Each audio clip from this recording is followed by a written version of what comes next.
So I'm going to show you how to browse the internet on your Vitron Smart TV. Now, the Vitron Smart TV, especially the one that comes with Android TV, comes with a built-in browser. So either from the homepage or from the app screen, look for this app called Open Browser. It comes pre-installed on your TV. Just launch it, and that's going to be your browser. Okay, so that's what it looks like. It's launching for the first time, so it might take a while.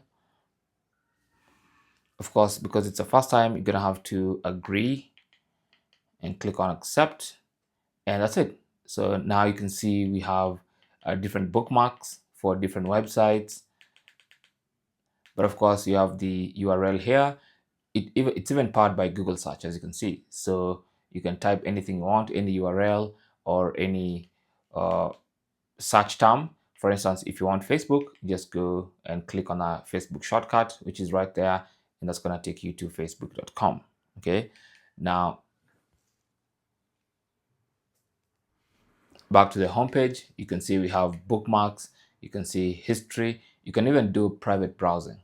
Okay, then you have the settings for your browser where you can tweak a few things. For instance, you can check the privacy settings, you can go to about, you can look at your downloads, all that stuff is there. So that's basically how to use the browser on your Vitron Smart TV.